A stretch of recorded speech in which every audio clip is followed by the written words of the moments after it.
할렐루야. 네, 잘 오셨습니다. 네. 요새는 왜 이렇게 힘이 없죠, 제가? 네? 네?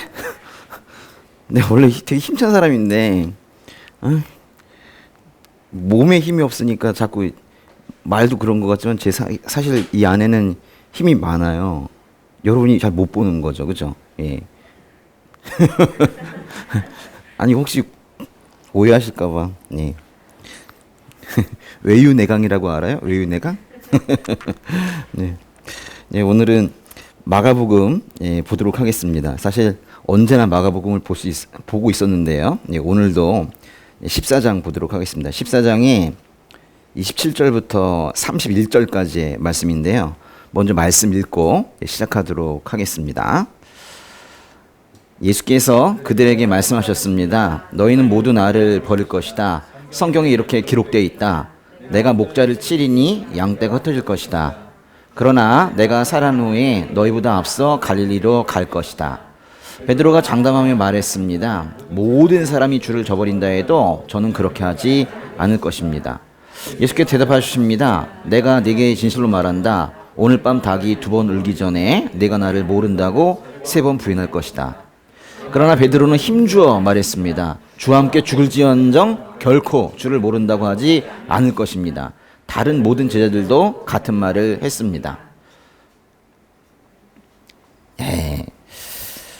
지금 누구 얘기가 나오고 있어요? 베드로 얘기 나오고 있죠. 오늘 말씀의 배경은 오늘 본문의 바로 앞절과 오늘 본문의 바로 다음 절을 읽어보시면 알 것 같아요. 먼저 오늘 말씀의 바로 앞절인데요. 마가복음의 14장의 26절 한번 읽어보도록 하겠습니다. 그들은 찬송을 부른 뒤 올리브산으로 향했습니다. 우리말 성경에서는 올리브산이라고 하고 있는데 옛날 성경에서는 다 감람산이라고 표현하고 있습니다. 찬송을 부른 뒤 올리브산으로 향하고 있대요. 그러니까 예수님과 제자들이 마지막 식사를 마치고 예루살렘 성에서 나온 거예요. 이제 오늘 본문이 끝나는 그 절의 바로 다음 절을 한번 읽어보도록 하겠습니다. 마가복음의 14장의 32절인데요. 그 앞부분입니다. 읽어보세요. 그들은 겟세마네라는 곳으로 갔습니다.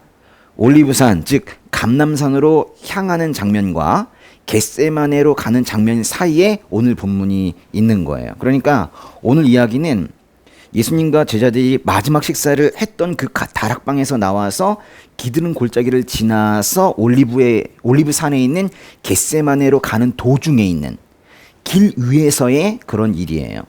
예루살렘 잠깐 보여드릴게요. 예루살렘의 단면을 좀 보시도록 하겠습니다. 이게 실제로 예루살렘인데요. 가보셨나요? 예루살렘 성이 여기부터 여기까지예요. 이만큼이 예루살렘입니다. 그래서 여기에 지금도 도시들이 이렇게 있고요. 여기 보시면 이렇게 쭉 골짜기가 하나가 있어요. 그리고 이 옆에 있는 산 있죠? 이 전체를 다 감람산, 올리브산이라고 합니다. 겟세마네 동산이 있었던 자리에 겟세마네 교회가 현재는 지금 있는데 요쯤에 있어요. 그러니까 감람산의 꼭대기에 거기에 겟세마네 동산이 있는 게 아니라 겟세마네는 그냥 중턱쯤에, 사실 중턱보다도 좀 더 아래쪽에 이쪽에 있네요. 그렇죠? 그런데 우리가 보기와는 달리 사실 여기가 상당히 깊습니다. 여기부터 여기까지가 거리가 엄청나요. 지금 여기로는요, 이 골짜기로는 차가 지나다니고 있습니다. 그러니까 이쪽 도시에서 겟세마네로 가려고 하면은 지금은 차도를 건너야 돼요. 예전이야 뭐 차도가 없었으니까 그냥 갔겠죠. 지금은 차도를 건너야 되는데 특별히 무엇을 건너야 될까요? 신호등을 건너야 되죠. 어려워요? 지금 신호등을 건너야지 이렇게 겟세마네로 이렇게 갈 수가 있어요. 그래서 이제 한참 지나면서 예수님을 생각하고 그다음에 이제 건널 수 있는 그런 구조가 있는데요. 이 그림을 좀 생각하시면서 이렇게 보세요. 지금 오늘 본문은 바로 여기입니다. 그죠? 여기서 여기까지 갈 때까지 이때까지 있었던 그런 이야기예요. 이 기드론 골짜기를 지나면서 예수님께서 도대체 무슨 생각을 하셨을까요? 성경에는 뭐 따로 나오지 않지만은 제자들과 이야기를 하는 시간 외에는 아마도 그 하나님 아버지와 뭐 대화를 했거나 뭐 그렇게 했을 것 같아요. 골짜기에는 벌써 어둠이 내렸습니다. 이제 예수님은 곧 잡히실 것을 알았고 몇 시간 전에 제자들과의 그 식사가 마지막 자리라는 것도 알고 계셨어요. 그리고 그 식사 자리에서 한 명이 빠져나갔거든요. 누가 빠져나갔어요? 가룟 유다가 흥 이러고 빠져나갔거든요. 이 분명히 가룟 유다는 예수님을 팔려고 나간 것 같아요. 예수님의 마음이 많이 착잡하셨을 것 같아요. 그러니까 이 골짜기를 지나는 예수님의 마음은 그렇게 가벼운 마음은 아니었던 것 같아요. 마지막 식사도 끝났지, 그 자리에서 또 그렇게 아끼던 제자 중에 한 명이 또 나갔죠. 근데 조만간 잡히실 것을 생각했다면, 아셨다면 상당히 착잡했을 것 같아요. 근데 이 기드론 골짜기를 지나면서 예수님께서 갑자기 제자들에게 이렇게 말씀하시는 거예요. 오늘의 27절인데요. 너희는 모두 나를 버릴 것이다. 아주 충격적인 말씀을 하세요. 너희는 모두 나를 버릴 것이다. 이 말을 듣고 제자들이 깜짝 놀랐죠. 왜냐하면 너희들 중에 누구가 나를 버릴 것이다. 이렇게 콕 집어서 말씀하신 게 아니라 너희 모두가 나를 버릴 것이다. 이렇게 말씀하셨거든요. 그러니까 제자들이 진짜 많이 놀랐을 것 같아요. 이거는 다른 말로 하면 그 제자들의 그룹 전체 있죠. 그룹 전체가 예수님을 버릴 것이다. 뭐 이런 얘기거든요. 그러니까 말하자면 그룹 전체의 실패에 대해서 말씀하신 거예요. 그런데 실제로는 어떻게 됐어요? 다 버렸습니까? 마가복음 14장의 50절 보시면 제자들은 모두 예수를 버리고 달아났습니다. 보세요. 그대로 됐잖아요. 그러니까 예수님이 잡히시자 제자들은 그것이 자신에게 해가 될까 싶어서 두려움에 빠져서 결국 다 도망갔잖아요. 예수님이 말씀하신 그대로 다 되었습니다. 또 베드로에겐 뭐라고 하셨어요? 30절에 보시면요. 오늘 밤 닭이 2번 울기 전에 네가 나를 모른다고 3번 부인할 것이다. 이렇게 말씀하셨죠. 이 말을 듣고 베드로가 이 말 자체를 부인했죠. 그렇지만 결국 어떻게 됐습니까? 마가복음의 14장의 72절 보세요. 바로 그때 닭이 2번째 울었습니다. 그러자 베드로는 닭이 2번 울기 전에 네가 나를 3번 모른다고 할 것이다 라고 하신 예수의 말씀이 생각나서 엎드려져 울었대요.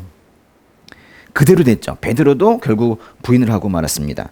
아주 슬프게도 이 예언이 슬프게 성취가 됐어요. 베드로는 예수님을 3번 부인했는데요. 여기에서 부인한다라는 말은요, 사실은 그 헬라어에서 부끄러워한다는 말과 같은 말이에요. 그러니까 베드로가 예수님을 부인한다는 것은 말하자면 예수님과 한편이라는 것을 부끄러워하고 있다는 거예요. 혹시라도 한편이라고 그 사람이 상대방이 알게 되어서 나까지 예수님과 같이 잡아넣지는 않을까, 나도 해를 입지는 않을까, 이런 생각을 하게 된 거죠. 요즘에 그리스도인들은 예수님을 부인하고 있습니까? 시인하고 있습니까? 사실 부인의 반대가 시인인데요. 부끄러워하고 있습니까? 부끄러워하지 않고 있습니까? 복음을 부끄러워하고 있습니까? 부끄러워하지 않고 있습니까? 로마서에서는 사도 바울이 나는 복음을 부끄러워하지 않는다 그랬는데 우리는 복음을 부끄러워합니까? 안 합니까? 그리스도인 손들어봐라, 교회 다니는 사람 손들어봐라 그러면 이렇게 듭니까? 이렇게 듭니까? 예? 요즘에는 뭐 교회 다니는 게 그렇게 자랑도 아니지만 흉도 아닌 뭐 그냥 좀 그런 것 같아요. 그러니까 다들 가만히 있는 것 같아요. 내가 교회에 다니는 사실을 절대로 적에게 알리지 마라. 자기 이순신이야? 응? 근데 요즘엔 다 지금 그러고 있는 것 같아요. 심지어는 뭐 가장 가까운 사람들에게도 예수 잘 믿는다고 얘기하지 못하고 그러고 있는 거죠. 근데 우리가 왜 그렇게 주변에 말을 못하는 거예요? 뉴스에서 욕하니까? 사실 그거보다는 자기 꼬라지 때문에 그래요. 자기 꼬라지 때문에. 내가 예수 믿는다고 얘기했다가 무슨 예수 믿는 사람이 성격이 그러냐고, 무슨 말이 그러냐고 그럴까봐 말 못하고 있죠. 제가 우리가 이번에 그 명패 제작하거든요. 교회, 온리지 교회 이래가지고 그 현관 앞에 붙이라고? 그거 나눠줄까 하면서도 걱정이에요. 안 붙일까봐. 무슨 예수님 있는 집이 이러냐고 그럴까봐 다들 안 붙일 것 같아. 그래가지고 되게 비싸더라고요. 제작은 시작은 했는데 참 걱정입니다. 걱정이에요. 제발 붙이고 그거대로 사시면 되잖아요. 그렇죠? 근데 그냥 안 붙이고 그냥 모른 척 살겠다면 더 큰 문제인데 하여튼 뭐 그렇게 하고 있는 것 같아요. 예수님께서 이렇게 말씀하신 적이 있어요. 누구든지 사람들 앞에서 나를 시인하면 나도 하늘에 계신 내 아버지 앞에서 너를 시인할 것이다. 그러나 누구든 사람들 앞에서 나를 부인하면 나도 모른다 할 것이다. 이렇게 말씀하신 적이 있어요. 예수님을 부인하며 살면 예수님도 모른다고 하신다니까요. 그러나 예수님께서 베드로에게 너는 나를 부인할 것이다 라고 말씀하셨을 때 베드로는 그렇지 않을 거라고 그랬어요. 무슨 말씀이세요? 네. 그런데 예수님이 잡혀서 그 대제사장에게 끌려갔을 때 베드로가 나사렛 예수와 한패라는 말을 듣고는 2번이나 부인합니다. 저는 한패가 아닙니다. 부인하죠. 그런데 저 사람은 진짜 한패다 그러면서 다시 한번 얘기가 나왔을 때는 강력하게 저주했죠. 부인만 3번 한다고 그랬는데 사실은 부인하고 더 강력하게 저주했죠. 아닙니다. 전 예수 몰라요. 이랬죠. 부인하고 마지막에는 저주했어요. 2부인 1저주? 결국 3번을 부인했다는 건데요. 이거는 사실은 진짜 뭐 3번 부인했기도 하겠지만은 사실 3번이나 부인했다는 건 정말로 완전히 부인한 거거든요. 저는 정말 몰라요. 이렇게 말한 거죠. 여러분이 그러지 않길 바랍니다. 예? 뭐 보통 때야 뭐 그러겠습니까, 그죠? 종교란에 뭐 기독교 이렇게 쓰겠죠. 근데 칼을 들이밀었을 때 예수 믿어 안 믿어 그랬을 때 이제 우리가 정말로 그럼에도 불구하고 예수 믿는다고 얘기할 수 있는지 그건 한번 생각해 볼 필요가 있는 것 같아요. 닭이 2번 울기 전에 베드로가 예수님을 3번 모른다고 할 것이라고 하신 그 예수님의 말씀이 생각이 나서 베드로는 엎드러져서 울었어요. 베드로의 그 호언장담이 결국 베드로를 더 비참하게 만든 거예요. 차라리 그때 당당하게 무슨 말씀이세요? 저는 절대 부인하지 않습니다. 이렇게 말하지만 않았더라면 그렇게까지 비참하진 않았을 것 같아요. 근데 몇 시간 차이 안 나게 완전히 태도가 바뀌는 자기를 보면서 베드로가 참 비참해진 것 같아요. 예수님께서 베드로에게 너는 나를 부인할 것이다 라고 말씀하신 것은 다른 말로 하면 사실 베드로에게 연약한 존재다 이렇게 말한 거예요. 넌 날 부인할 거야 이 나쁜 놈아 이런 뜻이 아니에요. 너는 연약한 존재야. 넌 결국 상황이 바뀌면 두려움에 휩싸이면 나를 부인하고 말 거야 이렇게 말한 거죠. 사실은 인간의 본질을 말한 거예요. 우리가 그렇지 않습니까? 정말 뭐 나쁜 마음을 가져서가 아니라 어떻게 하다 보니까 예수님 부인하고 사는 거잖아요. 그런데 이 말을 듣고 이제 베드로가 욱한 거예요. 대부분의 사람들이 그렇죠. 인간의 본질을 말하면 욱합니다. 그래서 이렇게 말하죠. 주와 함께 죽을지언정 결국 주를 모른다고 하지 않겠습니다. 이러면서 아주 호언장담하죠. 이게 무슨 뜻이에요? 자신이 연약하지 않다는 거예요. 예수님께서는 분명히 너는 연약해 라고 했는데 베드로는 저는 연약하지 않아요 이렇게 말한 거예요. 자신이 다짐한 대로 자신이 행동할 것이라고 당당하게 말하고 있는 거예요. 자기 생각대로 자기가 움직일 거라고 그렇게 말한 거라고요. 되든가요? 솔직하게 말해보세요. 자기가 생각한 대로 자기가 계획한 대로 인생이 되든가요? 아니었잖아요. 베드로는 아마도 자신이 말한 대로 자신이 행동할 줄 알았을 거예요. 주와 함께 죽을지언정 결코 주를 부인하지 않겠다고, 주를 모른다고 하지 않겠다고 그렇게 아주 호언장담했거든요. 그런데 정말 몇 시간 지나지 않아서 베드로가 주님을 3번이나 부인했습니다. 부인하고 저주하고 맹세했어요. 결코 아니다 그랬죠. 자기가 한 말대로도 행동하지 못하는 그 베드로의 모습을 보세요. 베드로가 특이한 사람입니까? 아니에요. 사실 우리가 다 그렇다는 거예요. 다른 제자들도 베드로와 같은 말을 했지만 결국 그 다른 제자들도 예수님이 체포되시자마자 다 도망갔어요. 우리는 안 그럴 것 같아요? 지금 속으로 또 이렇게 생각하는 거 아니에요? 저 목사님은 믿음이 없나 봐.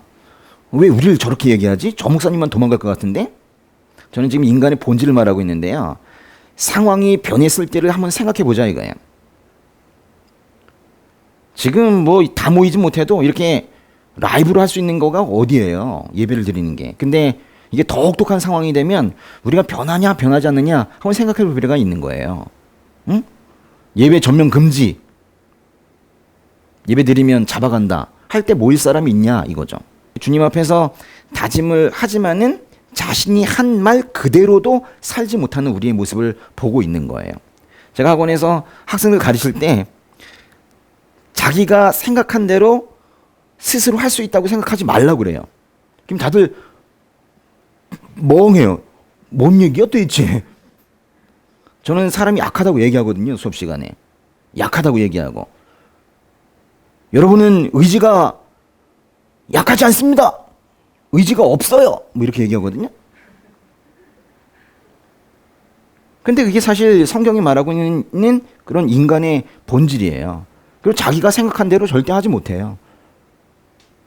공부하는 친구들은 어떻게 해요? 자기가 생각한 대로 공부하고 싶죠. 마음은 공부해요. 그런데 실제로는 어떻게 하고 있어요?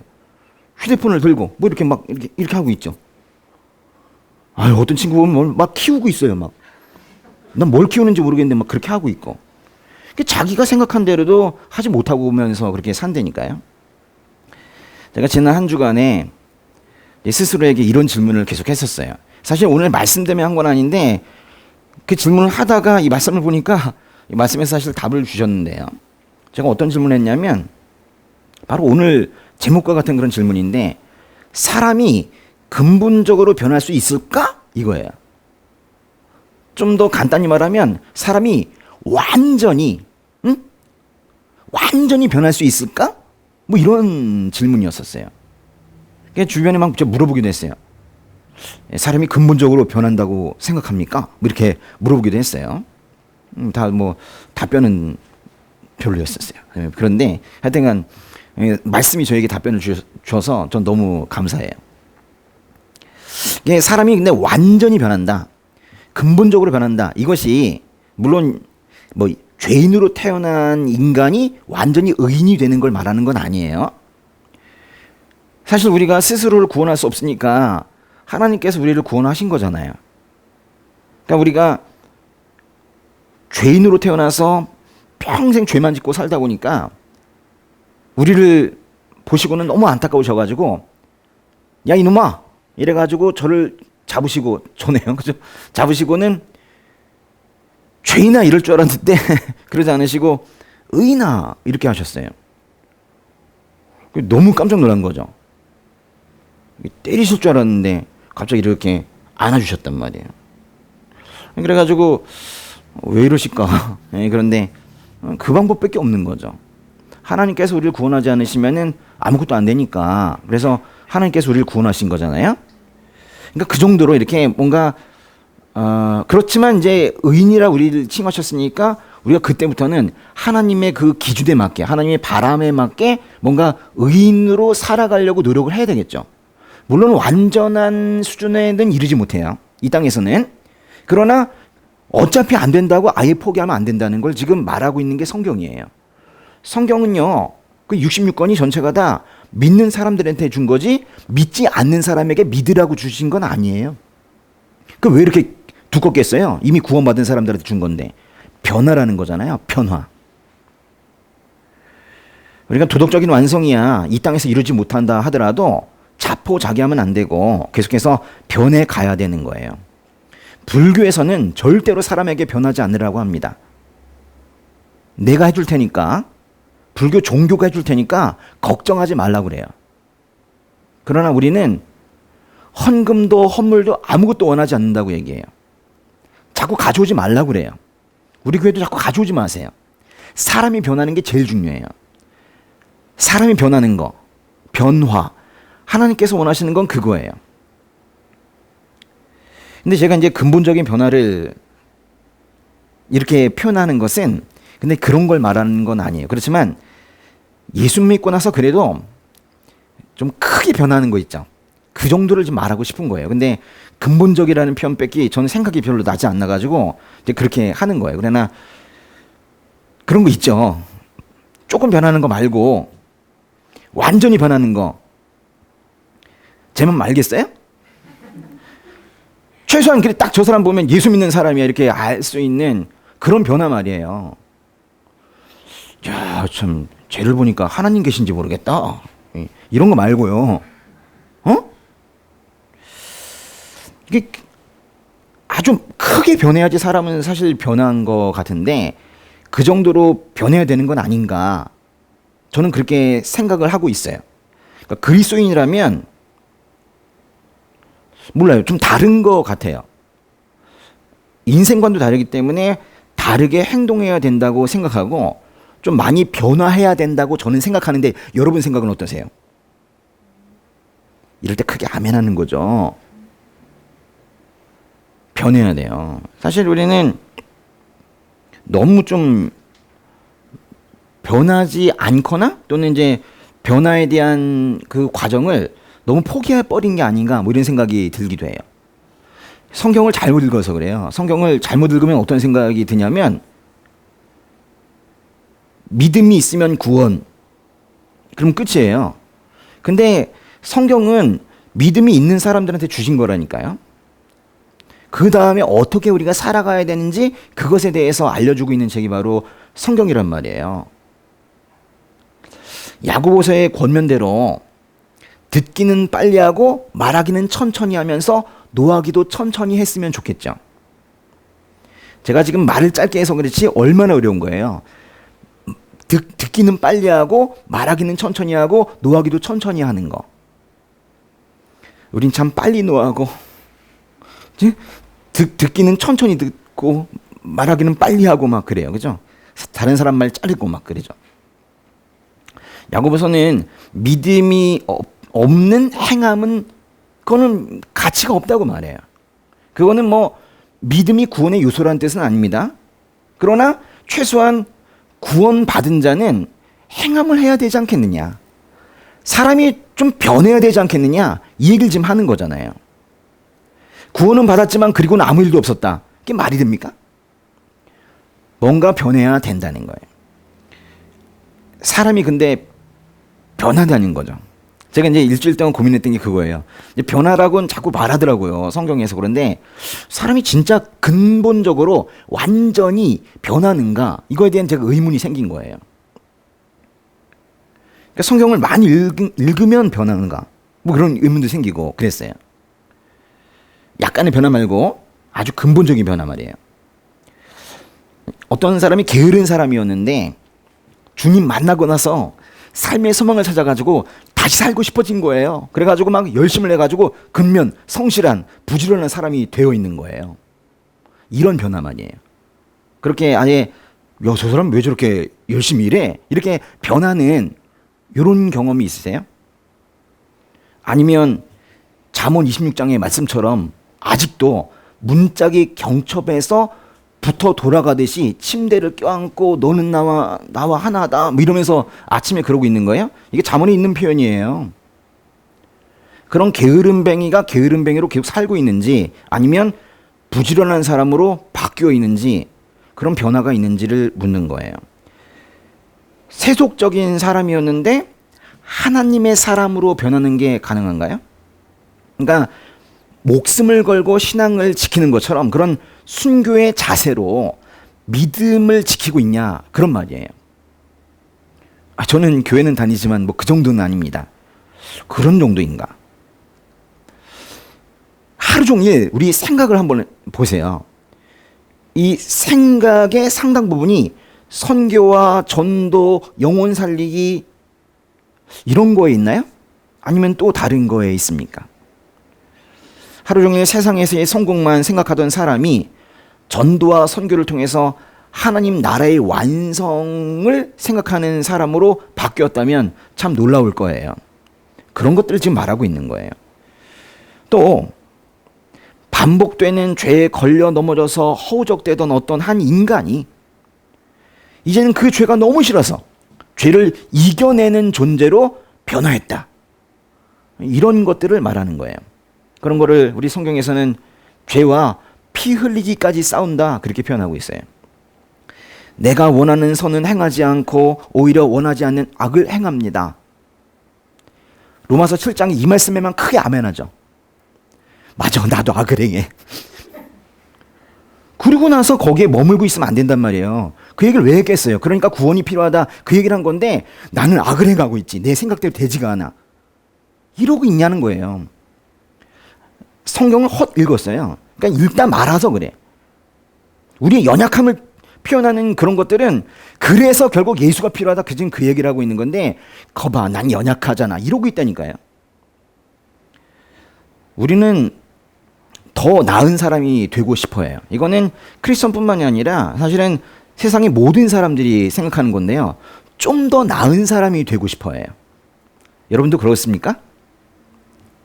혹시 아닌 사람이 있을 수도 있어요. 아닌 분 혹시 있어요? 나는 좀 형편없는 사람이 되고 싶다. 여기는 없나 보네. 있을 수도 있어요. 근데 대부분은 다 좀 더 나은 삶을 살고 싶어하고 나은 사람, 그 정체성 자체가 나은 사람이 되고 싶어해요.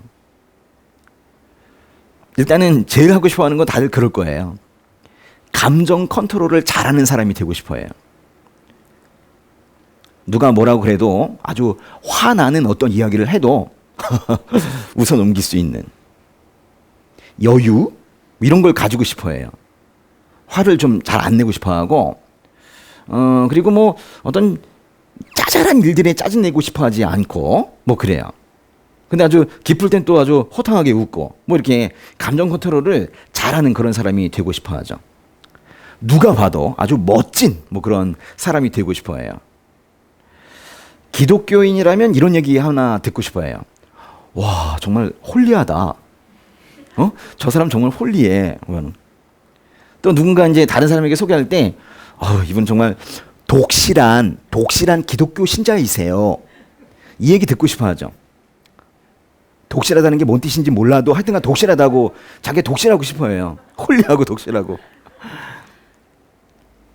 그런데 이런 근본적인 변화가 가능합니까? 정말 어떤 사람들이 말하는, 저랑 신학은 좀 다른데요. 그런 사람들이 말하는 것처럼 정말 성령 세례를 세게 받아야지 사람이 확 변하는 거예요? 뭔가 이렇게 펑하고 뭔가 받아야지, 그래야지 뭔가 사람이 진짜 변하는가? 제가 하도 답답해가지고 정말 그것까지도 고민했었어요. 정말 신학적으로 건 맞지 않는데 우리는 예수 믿는 순간 사실 성령 세례 받는다는 말이 맞지만은 정말 그 하늘에서 뭔가 막 퍼버가지고 내가 확 변하는 그런 게 있는가 싶어가지고 성령 세례 책을 찾아봤다니까요. 얼마나 답답하면 그렇겠어요. 저도 그래요. 정말 확 변하고 싶은 거예요. 인타이얼리. 아주 그냥 확 바뀌고 싶은 거예요. 징계를 받으면 사람이 변할까요? 저도 예전에 그런 착각을 한 적이 있었는데, 징계를 받으면은 사람이 변하는 척해요. 근데 결국 안 변해요. 쉽게 말하면 맞아봐요. 맞으면은 잠깐 변하는 척은 하는데 똑같다니까요. 다시 제자리로 돌아옵니다. 징계는 사람을 못 바꿔요. 그래서 이런 말이 제일 헷갈리는 거예요. 엄마는 너를 때리기 싫어. 그렇지만 사랑의 매야. 도대체 그게 뭐죠? 사랑의 매라는 건 사실 없어요. 왜냐하면 사람을 못 바꾸니까. 사람은 정말로 근본적으로 변화합니까? 아니면 조금 바뀌고 맙니까?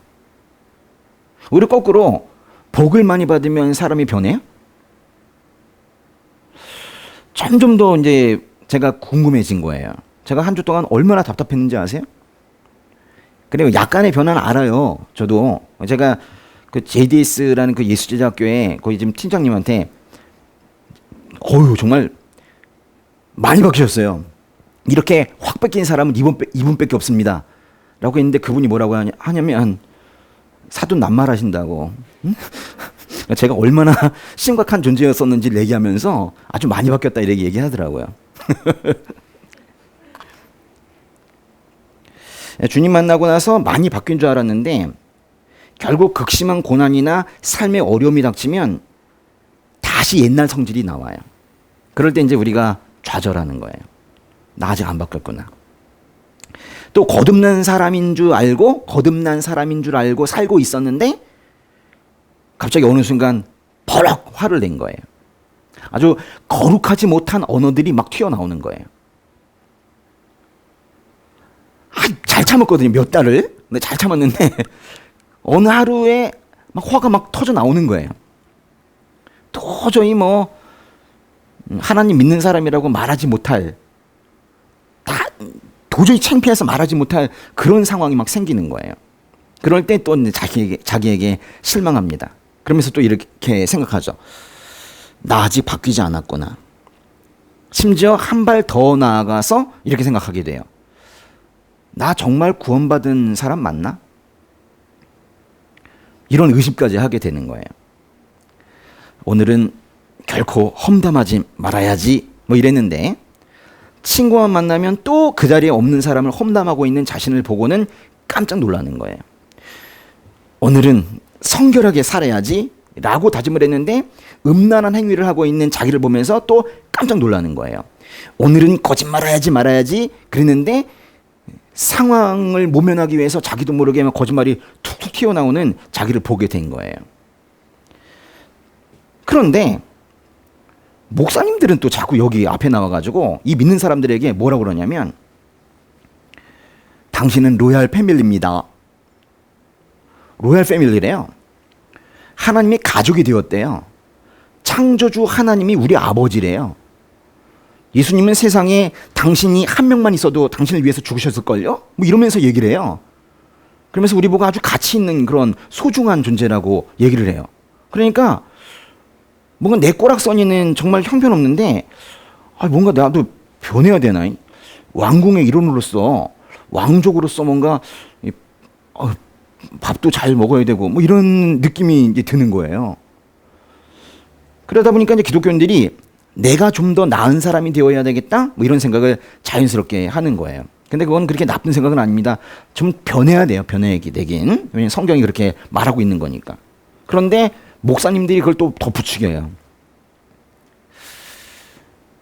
근데 아무리 해도 안 변하는 거죠. 변한 줄 알았는데 몇 달 지나니까 화를 버럭 내는 자기를 보면서 결국 안 변했구나 이런 생각이 드는 거죠. 로마서에서는 2세대를 본받지 말고 오직 마음을 새롭게 함으로 변화를 받아 하나님의 선하시고 기뻐하시고 온전하신 뜻이 무엇인지를 분별하도록 하라 그랬는데 그 변화가 로마서에서 말하는 그 변화가 정말 내 삶에도 있는 것인지 궁금해지기까지 하는 거예요. 사람이 갑자기 변하면 죽는데 아멘. 그렇게 자신을 변호하고 있지는 않으세요? 하다가 안 되니까 어떤 때는 이럽니다. 아유, 난 그냥 이대로 살란다. 아니, 난 그냥 냅두라 그래. 난 그냥 이대로 그냥 살다가 죽을래니까. 하나님도 다 아시겠지 뭐. 내 이 엉성하고 이런 모습 다 아실 거야. 난 변화가 안 되는 것 같아. 난 구제불능이니까. 뭐 이렇게 이제 자포자기하는 사람들도 생기죠. 우리가 연약하고 엉성하고 그 디모데전서 1장의 말씀처럼 우리는 죄인 가운데 가장 약한 사람인 건 맞아요. 그러나 그 연약함과 죄인된 상태 또 엉성함 거기에 머물기에는 우리가 우리에게 주신 그 하나님의 구원을 사실 너무 우습게 만들고 있는 거예요. 구원이 우습습니까? 예? 장례식에 가서 한번 물어볼까요? 구원이 우스운지? 장례식에 가면 구원이 현실입니다. 이 사람의 영혼은 도대체 어디로 가는가? 예수 믿지 않는 사람들이 생각하는 것처럼 정말 없어지는가? 아니면 그 영혼이 어디로 가는가? 정말 현실이거든요. 구원이 우습습니까? 그렇지 않거든요. 근데 이 구원을 우습게 만드는 행동을 우리가 하고 있는 거예요. 변화하지 않으면 구원을 우습게 만드는 거거든요. 로마서 말씀처럼 우리가 연약할 때, 우리가 아직 죄인이었을 때 주님께서 우리를 위해서 죽으신 것은 맞지만은 그 연약한 상태에 우리가 계속 머물러 있어야 된다는 말은 아니잖아요. 생각해 보면은 기독교인에게 변화라는 것은 옵션이 아니라 평생 이루어야 되는 그런 과제인 거예요. 교회에 괜히 왔죠. 교회에 오니까 이 얘기를 듣는 거예요. 교회에 왔기 때문에 변화하라는 얘기를 듣는 거예요. 다른 사람들은 변화라는 강요를 받지 않아요. 그런 권면도 듣지 않습니다. 평생 자기 멋대로 살아가다가 죽으면 그만인 건데 여긴 자꾸 바른 길로 가라고 하고 하나님의 뜻대로 살라고 하고 뭔가 얘기를 하죠. 어떤 삶이 나은 것 같아요? 자꾸 설교자들을 통해서 이런 간섭을 받는 게 좋습니까? 아니면 편하게 그냥 내 멋대로 자기 멋대로 그렇게 사는 게 좋습니까? 사실 이 크리스찬 라이프라는 거가 많이 다른 거예요. 일주일에 한 번이라도 이렇게 말씀을 들으면서 자기를 되돌아보고 자기가 어떤 방향으로 나아가야 될지를 한번 반추해보고 하는 이게 비슷한 것 같아도 너무 다른 거예요. 크리스천과 크리스천이 아닌 삶은 너무 다르다고요. 사실 우리는 또 못하는 게 또 있어요. 전 사실 오늘 설교는 너무 하기 좋은데요. 왜냐하면 우리가 못하는 거 얘기하면 되니까 우리가 못하는 거 너무 많잖아요. 그렇죠? 우리가 특별히 못하는 게 뭐가 있어요? 다른 사람과의 관계도 잘 못하죠. 관계 맺는 거 잘합니까? 못해요? 대화를 해도 참 어색해요. 어쩜 그렇게 어색한 단어만 골라 하는지 모르겠어요. 참 그 분위기 깨는데 뭐가 있죠. 크리스천들이 좀 더 그런 구도 같아. 홀리하게 보이려고 해서 그런지 몰라도 제발 좀 그러지 않았으면 좋겠어요.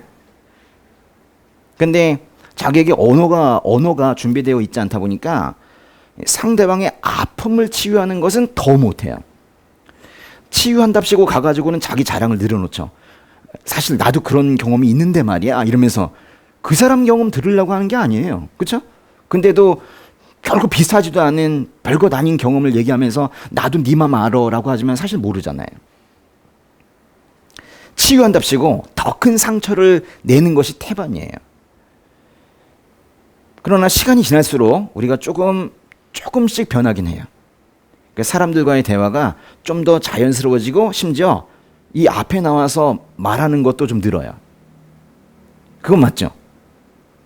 여러분이 이제 여기 앞에 나와서 말하는 게 좀 늘어요. 근데 한마디도 안 해도 늘어요. 왜냐하면 매주 듣기 때문에 다른 사람들과 좀 다르더라고요. 그래서 제가 교회에 있는 사람들에게 말을 시키는 게 좀 두려워요. 끊질 않아가지고 자기소개를 하면 간증하고 뭐 기도 제목 나누고 아우 좀 그래요. 그래가지고 잘 말 안 시키는데 그게 많이 늘은 거예요. 그렇죠? 그럴 때 우리가 이제 착각하는 거예요. 야, 나 변했나? 이런 착각도 하지만은 사실은 그런 건 변화가 아니라 훈련이 되고 있는 거죠. 골방에서 너무 거친 돌이 되어 있다가 이제 밖에 나와서 좀 더 깎이는 뭐 그런 거지 그건 변화가 아니에요. 사람들을 대화는 사회적인 능력이 늘어난 거예요.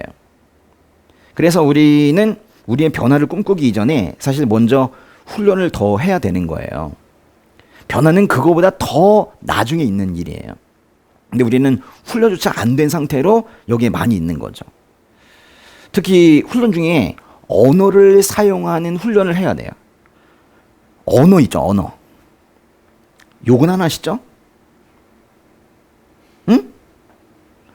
욕은요, 그거는 단순히 상스러운 게 아니라 상대방 그 욕을 듣는 사람의 영혼을 죽여요. 그건 정말로 해서는 안 됩니다. 욕하지 마세요. 뭐 안 하니까 뭐 아멘 안 하는데 그래요. 욕하지 마세요. 근데 야고보서에서는 우리가 혀로 주와 하나님을 찬양하기도 하고 하나님의 형상대로 만들어진 사람을 저주하기도 한다 그랬어요. 같은 혀로 찬양도 하고 저주도 한대요. 무서운 얘기죠. 그래서 구원받은 우리는 먼저 혀를 잘 관리하는 그런 훈련을 해야 돼요. 근데 그렇게 해서 혀가 잘 관리되면은 변한 것인가? 그건 아니에요. 그야말로 훈련이 조금 되어가지고 마이너스 인생에서 어느 정도 이제 사람 구실할 수 있는 정도까지 올라간 거예요. 제가 말하는 게 그게 아니라는 걸 말하는 거예요. 저는 그보다 더 이상의 어떤 변화 있죠. 주님만 생각하는 세상의 논리가 아니라 이게 사람들을 살려내고자 하는 그런 마음이 있죠. 그게 여기 가득한 거 있죠. 전 그런 걸 지금 얘기하고 있는 거예요. 뭐 언어가 좀 고와지고 뭐 욕을 안 하고 술을 끊고 담배를 끊고 이런 것들은 변화가 아니라 그런 거는 훈련이 좀 되어서 좀 다듬어졌다 이렇게 표현하는 게 나아요. 교회 와가지고 갑자기 술 끊는 사람 변했어. 아니 변한 건 아니에요. 뭐 겉으로 보기에 그렇게 볼 수 있지만 그거는 이제부터 시작인 거죠. 또 내가 변한 것처럼 착각하게 만드는 그런 요소도 있어요. 사실은 사람을 변화시키는데 어느 정도 효과가 있는 것이기도 한데요. 바로 환경이에요. 사람은 적절한 환경과 상황에 자기를 놓으면 마치 사람이 변한 것처럼 행동해요. 자기가 진짜 변한 건 아닌데 어떤 환경에 들어가 있다 보니까 거기에 맞춰서 살아가는데 마치 사람이 변한 것처럼 행동한다니까요. 마치 조명이 깨끗하고 다들 양복을 입은 그 자리에 가가지고 말 못하고 자기도 이렇게 다소곳이 앉아있는 그런 느낌? 이런 거예요. 사람은 적절한 환경과 상황에 자기를 놓으면 마치 사람이 변한 것처럼 행동하기도 해요. 돈 좀 생기고 삶에 여유가 좀 생기고 인성도 좋아지고 뭐 그런 것 같이 보이지만은 거꾸로 환경이 안 좋아지면 다시 또 폭력적이 되는 게 그게 인간이에요. 그래서 환경의 변화를 나의 변화로 착각하는 일은 그 베드로가 받았던 충격과 거의 비슷한 충격을 받게 되는 거예요. 우리는 모두 변화를 갈망하지만 우리 중 누구도 수치나 폭력이나 징계나 꾸지람 이런 것을 통해서 자신이 변화하고 싶은 사람은 없어요. 여기 혹시라도 제가 지금 말씀드린 수치, 폭력, 징계, 꾸지람을 통해서 내가 변해야 된다라고 생각하시는 분 있어요? 난 그러길 바란다라고 생각하시는 분? 그거 아니었으면 좋죠. 사랑과 존경으로 우리가 변하고 싶지 수치와 폭력과 징계와 꾸지람으로 변하고 싶은 사람은 없어요. 근데요, 그렇게 자기도 자기를 변화시키기가 어려운데 왜 우리는 다른 사람을 변화시킬 수 있다고 생각하는 걸까요? 왜 특별히 부모님들은 다 그렇게 자녀를 변화시킬 수 있다고 생각하는 걸까요? 심지어 자기도 그렇게 싫어하고 자기를 절대로 변화시킬 수 없다고 하는 수치심, 폭력, 징계, 꾸지람을 자녀에게 해가면서 왜 그들을 변화시키려고 할까요? 진짜 어이가 없죠. 자신도 한 번도 그런 식으로 변화를 하리라고 생각하지도 않았고 기대하지도 않았고 좋아하지도 않는데 그거를 자녀에게는 이게 변화의 방법이야 하면서 그걸 쓰고 있잖아요. 다른 사람을 변화시키지 못합니다. 그런 방법으로는. 사실 오늘 아침에 저 안경을 누가 건드리면 상당히 이제 민감해하는데 저희 막내가 이걸 갖다가 이렇게 잡아 빼가지고 제가 이거 몇 번 구부러졌었거든요. 예. 제가 순간 또 화가 또 확 나는 거예요. 또 손을 올리고 말았네요. 또 저도 그래요. 제가 근데 손을 올리면서 하면서 이제 제가 생각하는 건 뭐겠어요? 그래서 저희 생각은 뭐냐면 다시는 안경을 잡아채지 못하게 해야지 라는 변화를 갈망하는 마음이 저에게 있어서 절대로 이걸 못하게 해야지 이러면서 이제 손을 드는데 사실 생각해 보면은 때리건 때리지 않건 똑같아요. 그런 걸로는 절대 사람이 바뀌지 않습니다. 꼭 아셔야 돼요. 예? 그런 걸로는 절대 사람이 바뀌지 않아요. 자기를 생각해 보란 말이에요. 자기가 그렇게 해서 변했는지. 안 변한다니까요. 변한 척 할 수 있죠. 며칠. 근데 안 변해요. 그렇다면은 도대체 사람을 변화시키는 요인은 무엇인가? 제가 다시 원점으로 돌아온 거예요. 얼마나 답답했겠어요. 제가 사람을 변화시키는 요인을 그래서 쭉 적어봤어요. 변화시킬 수 있는 요인을 쭉 적어보고 나서 OX, OX 뭐 이렇게 해봤는데 아까 얘기했던 그 환경의 변화 그거 잘 안 돼요. 그건 안 돼. 징계 안 돼요. 되는 척하는 거예요. 그렇게 상담하는 교회 밖에 상담사들도 있어요. 어이가 없는 거예요. 자기가 해보라고 그래요. 안 돼요. 그래서 제가 이제 근본적인 변화의 힘을 한번 골라봤어요. 이제 제가 3가지 골랐어요.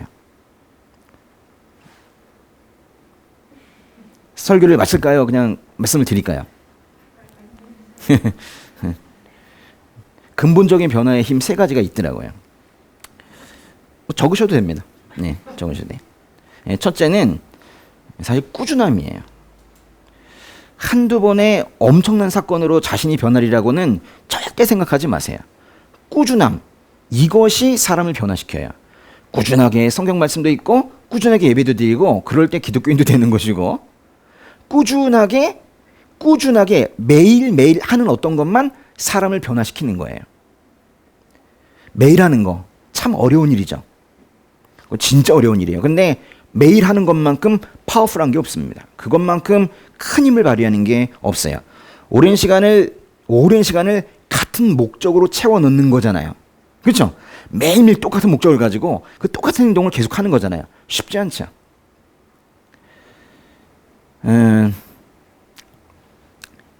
사람을 변화시키는 좋은 방법은 꾸준함이 되는 건 맞아요. 그런데 그 꾸준함이 참 쉽지 않은 거는 언젠가 끊길 수 있어서 그래요. 꾸준했다가 갑자기 뚝 끊겨요. 그게 왜 그러냐면 동기가 명확하지 않아서 그래요. 이 변화의 동기가 아주 강하잖아요. 그러면 이제 꾸준함이 오래 가는데 변화의 동기가 강하지 않으면 그냥 해봐야지 이 정도 가지고는 안 돼요. 정말로 끓는 심장이 터지는 그런 어떤 변화의 갈망이 있어야지 꾸준함이 계속 가는 거거든요. 내가 이전과는 다른 삶을 살아야 되는 명확한 이유가 없으면 변화는 쉽지 않아요. 인간은 자신이 정말 중요하다고 생각하는 걸 계속 하거든요. 그런데 언젠가 어떤 행동이 중요하다고 생각하지 않게 되면 안 하는 거예요.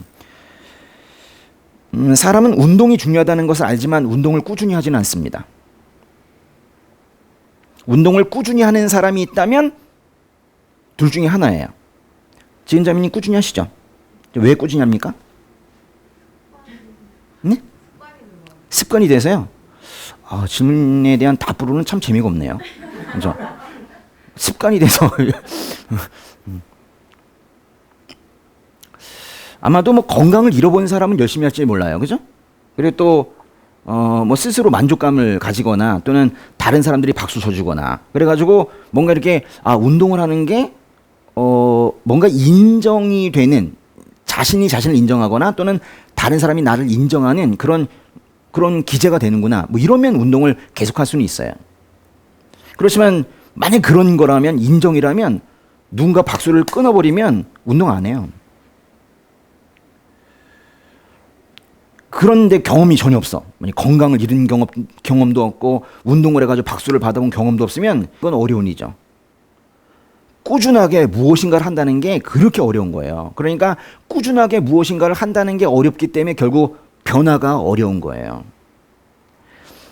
변화의 근본적인 힘, 2번째 말씀드리겠습니다. 2번째는 바로 물드는 거예요. 물드는 거. 사실 누가 가르친다고 해서 그 가르침을 받고 있는 사람이 변할 수 있는 확률은 매우 드물어요. 저는 알고 있습니다. 제가 성경을 잘 가르친다고 여러분이 말씀을 제대로 살아내지는 않는다는 걸 잘 알고 있어요. 죄송합니다. 근데 제가 열심히 가르치는 이유는 뭐냐? 그건 저희 할 일이기 때문에 하는 거지 제가 열심히 가르치고 잘 가르친다고 해서 여기 있는 사람들이 변하리라고 저는 사실 생각하진 않아요. 죄송합니다. 그러나 변화의 실체가 눈앞에 있다면 그때는 그 실체를 따라 사람이 변하게 돼요. 만약에 제가 설교는 잘못해도 제가 제대로 살아가고 있으면 그건 제가 실체가 되긴 하는 거예요. 그러니까 저는 설교를 잘하는 게 중요한 게 아니라 잘 살아야 돼요. 만약에 저를 보고 있는 분이 누군가 계시다면 그렇단 얘기예요. 그러니까 변화의 실체가 있으면 사람은 그 실체를 따라서 그 사람도 좀 변하게 돼 있어요. 말하자면 성격이 좋은 사람, 믿음이 좋은 사람, 그런 옆에서 그 사람을 계속 보게 되면 서서히 그 사람에게 물들어가서 결국 변하거든요. 들어가지고 막 받아 적고 변하지 않습니다. 근데 물들어서 변하는 거예요. 이건 참 무서운 말이기도 한데요. 왜냐하면 잘못 물들 수 있거든요. 부모님이 잘못 행동하게 되면 그 영향도 자녀들에게 그대로 갑니다. 전 참 이게 두려워요. 그래서 나의 어떤 행동들이 계속 이 자녀들에게 부정적인 영향을 주고 있을까 봐 너무 걱정이 돼요. 나는 아직 갈 길이 먼데, 난 아직 고쳐야 될 게 참 많은데 벌써 저 작은 애들이 벌써 영향을 받으면 어떡하지? 뭐 이런 생각 하거든요. 저는 일주일간 사람이 근본적으로 변할 수 있을까를 고민하다가 이런 생각했어요. 바울에게 물들어야지? 이런 생각을 했어요. 사실 성경에서 좀 찾아보니까 바울, 폴, 이 사람이 제가 물들 사람이더라고요. 물든다는 표현이 부정적으로 느껴집니까? 예, 저는 일부러 그 표현을 쓰고 있는데 정말로 물드는 게 좋은 것 같아요. 바울의 물이 들면 얼마나 좋을까요?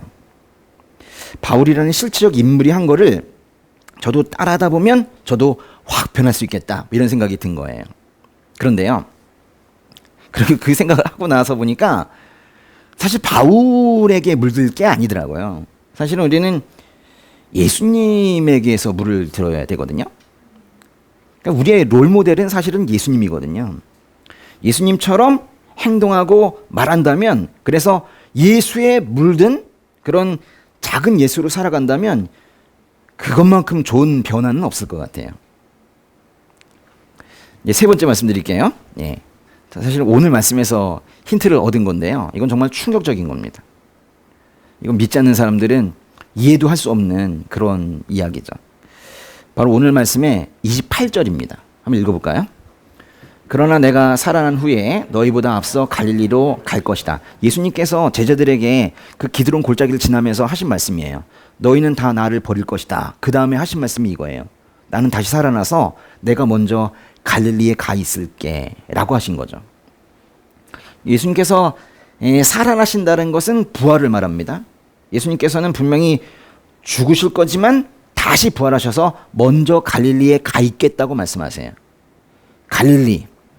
사실 거기에서 제자들을 처음 만났죠. 여러분, 예수님 어디서 만났습니까? 예수님과의 첫 만남. 거기로 가겠다는 거예요. 너와 내가 처음 만났던 그 자리로 가겠다는 거예요. 내가 먼저 가 있을 테니까 네가 나중에 와라? 이렇게 얘기하시는 거죠.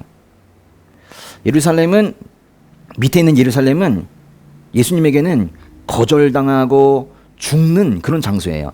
제자들에게는 실패하는 장소이기도 합니다. 그러나 저 위에 있는 갈릴리는 회복의 장소예요. 모든 게 다 다시 살아나고 부활하고 회복이 되는 그런 장소입니다. 28절에 그 시작하는 말이 그러나인데요. 저는 저 세 글자에 얼마나 위로가 많이 되는지 몰라요. 그러나, but, 그러나 너무 위로가 많이 돼요. 예수님께서 제자들로부터 버려져서 죽임을 당하는 게 이 이야기의 끝이 아니라는 거예요.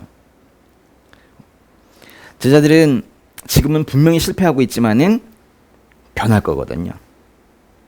부활하신 예수님을 목격한 이후에는 그야말로 완전히 바뀌어서 각 교회의 지도자들이 될 것이고, 완전히 바뀌어서 근본적으로 변해서 예수님을 증거하다가 결국 순교할 거거든요. 실제로 그렇게 되었습니다. 제자들이 변했습니까? 안 변했습니까? 변했거든요. 그래서 저는 이거를 어떤 다른 책에서 찾아볼 게 아니라 성경을 보니까 변한 사람들이 있는 거예요. 그러니까 그 사람들처럼 살아가면 되는 거예요. 예수 제자들처럼, 바울처럼 살아가면 되는 거거든요. 예수 믿는 사람들을 그렇게 핍박하던 바울도 부활하신 예수님을 환상으로 본 이후에, 부활하신 예수님을 본 이후에 완전히 사람이 바뀌었어요. 그래서 저는 오늘 말씀을 읽으면서 이런 문장 만들게 됐어요. 읽어볼까요? 사람은 예수님의 부활을 믿을 때 완전히 바뀌게 된다. 정말 충격적이잖아요. 뭔가 꾸준히 하는 거, 누군가에 물드는 거, 이거면 충분히 생각할 수 있는데 갑자기 예수 부활을 믿을 때 완전히 바뀌게 된다. 충격적이죠. 근데 성경을 보면 실제로 사람이 완전히 근본적으로 변한 사례는 이거예요. 이 부활을 보고 나서 예수 제자들이 확 바뀌었거든요. 만약에 현대의 그리스도인들이 근본적으로 변화하고 있지 못하다면 그거는 예수님의 부활을 마음속에 제대로 그리지 못하고 있기 때문일 거예요. 부활을 믿어야 사람이 근본적으로 변한다. 부활을 믿어야 사람이 근본적으로 변한다. 이 저의 생각이 어떠세요? 이거밖에 없어요. 그러니까 성경에는 이거밖에 없어요. 저는 일단 그래서 이걸 갖다가 가설로 지금 세우고 있어요. 분명히 맞을 거예요. 왜냐하면 성경 말씀이니까 분명히 맞을 거지만 그래도 가설로 만들고 있는 것은 왜냐하면 제가 더 살아봐야 되겠어요. 부활을 제대로 믿을 때 부활신앙이 이 안에서 뜨끈뜨끈하게 그렇게 살아 움직일 때 내가 정말로 변하는지 저도 보고 싶은 거예요. 꾸준해야 변합니다. 예수님처럼 바울처럼 살아내려고 노력하는 것이 변화의 큰 힘입니다. 그리고 부활의 첫 열매이신 예수님을 믿는 것이 믿는 사람으로서의 변화를 이루어내는 큰 힘이 되는 거예요. 예수님을 따르던 제자들이 변한 것을 보면 이 세 가지에 모두 해당이 돼요. 3년 동안 예수님과 함께 하면서 자신도 모르게 꾸준히 변해왔습니다. 눈앞에 나의 롤모델인 예수님께서 서 계시잖아요. 그분을 보면서 자기도 모르게 계속 물든 거예요. 그런데 그들이 결정적으로 변하게 된 계기는 성경이 말하기를 부활이래요. 그러니까 결국 이 세 개가 다 갖춰져야 되는데 난 꾸준하기도 하고 앞에 롤모델도 있는데 왜 안 변할까? 부활신앙이 있어야 됩니다. 그래서 이 세 가지가 갖춰지면 일단은 될 거라고 저는 가설을 세웠어요. 제가 한번 살아보려고요. 그리고 나서 나중에 이것이 진실입니다 라고 말하는 설교를 또 한번 하고 싶어요. 예. 신앙인으로서 믿는 사람으로서 변화를 꿈꾸고 계시다면 다시 한번 나의 생활에 꾸준함이 있는지 예수님을 롤 모델로 하고 있는지 나의 믿음의 영역에 예수님의 부활이 있는지 살펴봐야 하는 거예요. 제가 지난 한 주에 이 변화에 대해서 깊이 고민했던 것처럼 여러분은 이제 앞으로의 한 주 동안에 그 변화에 대해서 깊이 고민하는 그런 시간 되시길 바랍니다. 네, 기도하겠습니다. 아버지 은혜 감사합니다. 아버지 우리가 아버지의 마음만큼 살지 못하고 아버지의 기대에 못 미치는 그런 행동으로 늘 연약하고 엉성하고 부족한 삶을 그렇게 살고 있지만 아버지 저희 도와주시기를 원합니다. 저희도 변화하고 싶고 아버지께서 원하시는 그 믿음의 지경에 이르기까지 저희도 성장하고 싶습니다. 아버지께서 꼭 도와주실 것을 믿습니다. 우리도 애를 쓰겠습니다. 오늘 이 시간에 또 다짐합니다. 누가 보아도 예수 믿는 사람인 것을 다 알 수 있게끔 그렇게 우리가 근본적으로 변할 것을 기대하고 있으니 아버지 도와주시옵소서. 예수님의 이름으로 기도드렸습니다.